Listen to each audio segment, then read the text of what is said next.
Charlotte is the 6th most Googled city to move to in the entire country. The metro added more than 60,000 new residents in the last year alone, and the suburbs people are actually moving to are not the ones that you'd guess from Zillow. Some areas that look perfect online will have you back on the market in 2 years. Other areas that nobody talks about are quietly becoming the best places to plant roots in the entire Southeast.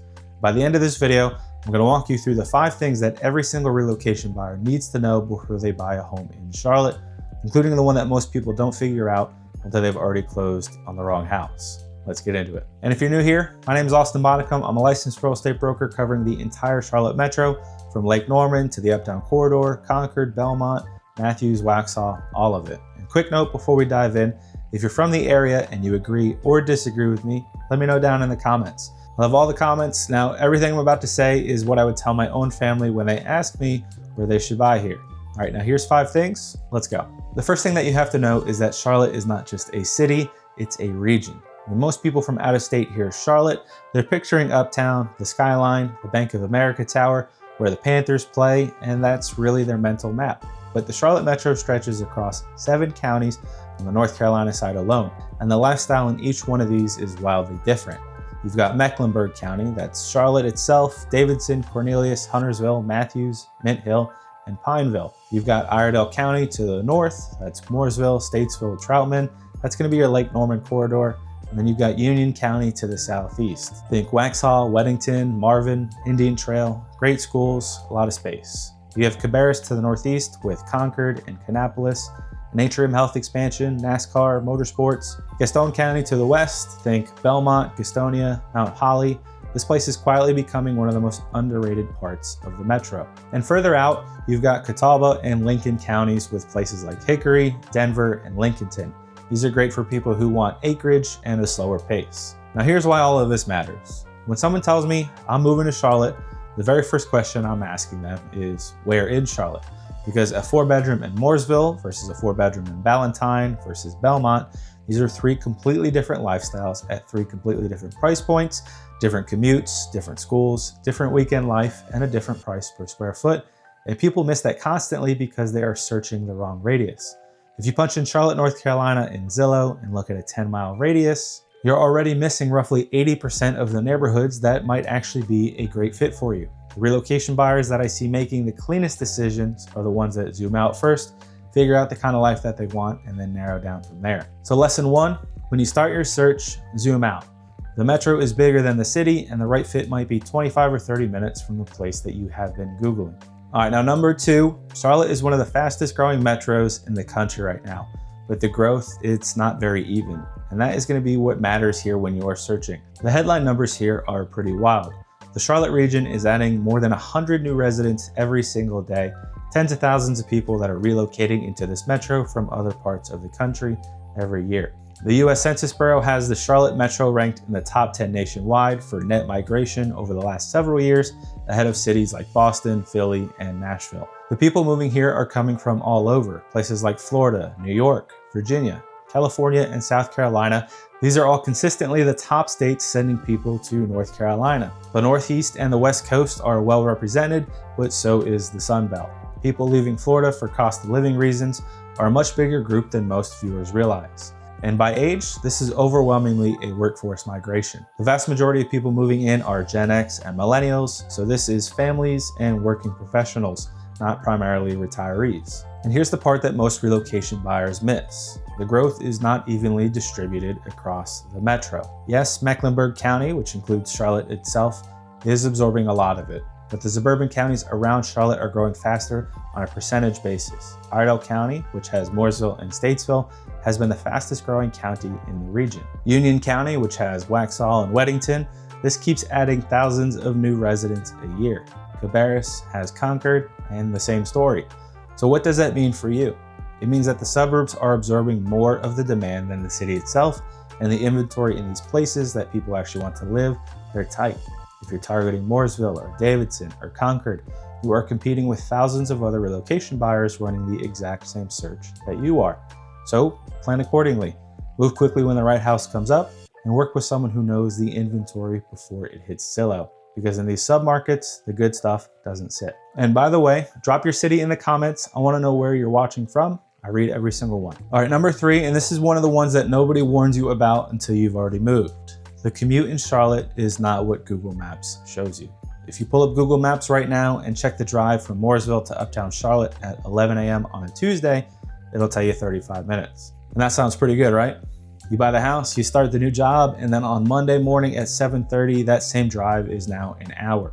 Sometimes more if there's a wreck on I-77. Now, I-77 is the commute corridor for Lake Norman, and it is very congested, period. And there is an express lane, paid toll lanes, that help if you're willing to spend the money, but the regular lanes back up consistently. And that's gonna be the same story going east. If you're working in Concord or the University City area, you're on I-485 and 85. And those get pretty congested too. And here's what I'll tell every relocation buyer. Before you commit to a neighborhood, drive the actual commute at the actual time that you're willing to do that. Not at noon, not on Saturday, at 7:45 a.m. if that's where work is taking you to on a Wednesday. That's gonna be the real test. And while we're on this, let's get specific about employer hubs as well, because where you work changes everything. If you're working in Uptown, think Bank of America, Wells Fargo, Truist, Duke Energy, Honeywell, you've got options. The South End and Plaza Midwood are walkable to Uptown. You've got Dilworth, Myers Park, Noda, they're all pretty close too. And if you want suburbs, Davidson and Cornelius are both lakeside, but expect a commute.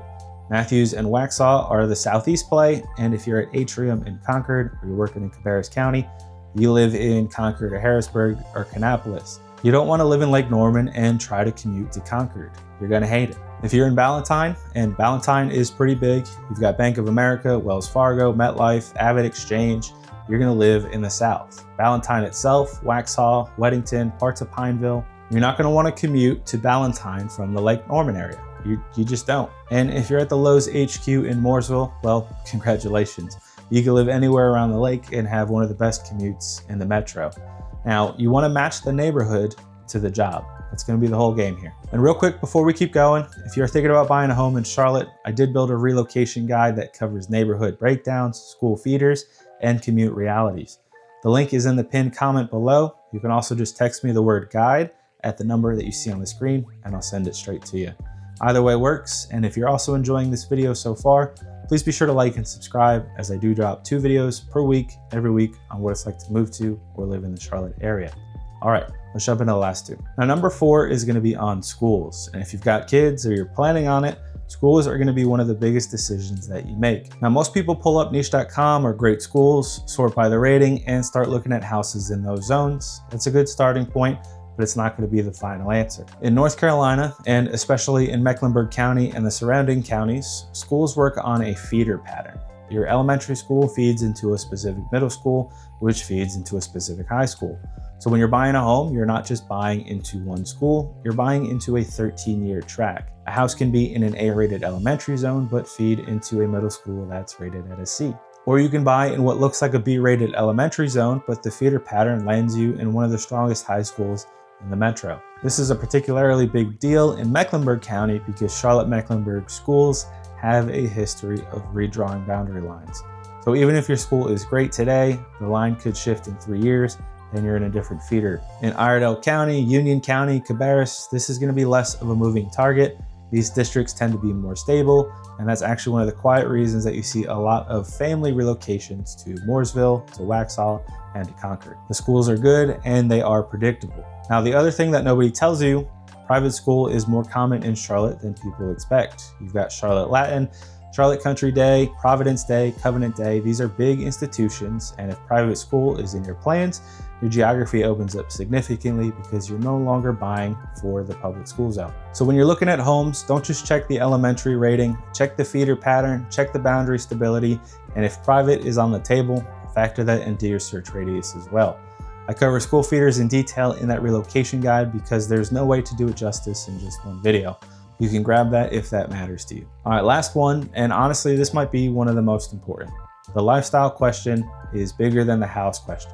What I see relocation buyers do all the time, and I do mean all the time, is that they start with the house, the square footage, the kitchen, the yard, the price per square foot, and that is the fun part. That's what gets you scrolling Zillow at midnight, but the house is not the actual decision. The decision is the life around it.